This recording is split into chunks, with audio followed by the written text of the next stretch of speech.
Begin by repeating my apologies to everybody for the misjudgments that I've made, that we may have made in number 10 and beyond, whether in Downing Street or throughout the pandemic. And I do know how infuriating it must be for people up and down the country in view of the huge sacrifices that people have made, the way that they've kept discipline, the way they've followed the rules, followed the guidance, done the right thing, to think that that didn't happen in number 10 Downing Street. So I want to just say to you on that point, nobody told me that what we were doing was, as you say, against the rules.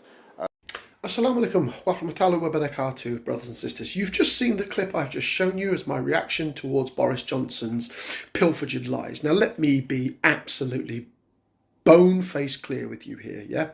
This man is an habituated liar. Wallahi, for what point one, an habituated liar. The man is a noted fabricator of the truth. He has been fired from two governments. Two entire governments have fired him. He has been sacked from two cabinets in his career as a prime minister, as a politician, and then lied his way through Brexit, lied his way into the PM chair, purely and utterly. And before that, he was a pro-European. So he does what's in his best interest. Number two, Dominic Cummings, who is a disgusting human being in his own right, absolutely vile piece of human flesh, but he himself has been credited as being told by other aides of 10 Downing Street that he had already warned them, that he had informed the Prime Minister and warned everyone else that this was going to break the rules. So this is just another fabricated lie of the Prime Minister, which he is very, very good at. And this country continually aids and abets this man's ability to lie. It continues to enjoy, ascertain, maintain and accept the fact that he is a lying, pilfering excuse of a human being. The problem being is, we now need to make noise. Remember, the last Ramadan everyone was in lockdown. Everybody.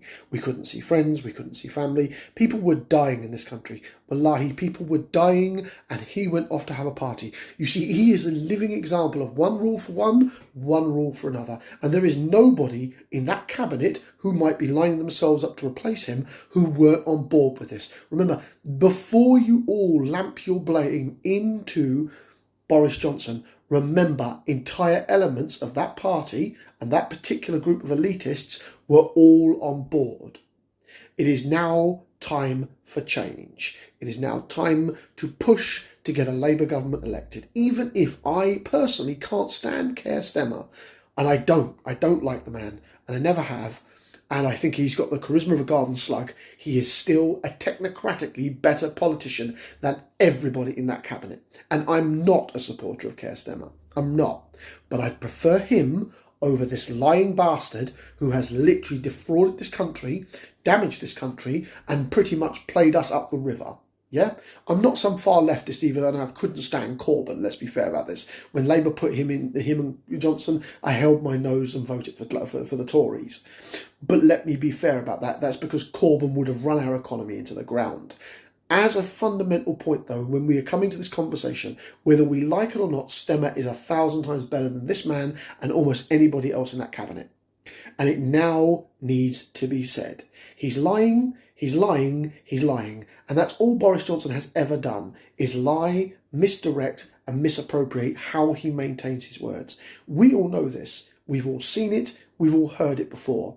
And remember, my brothers and sisters, wallahi, remember, he was sacked from two governments before lying his way through Brexit, and now he's lying under the COVID, while our families, grandmas, grandmothers, by the grace of Allah, were taken up.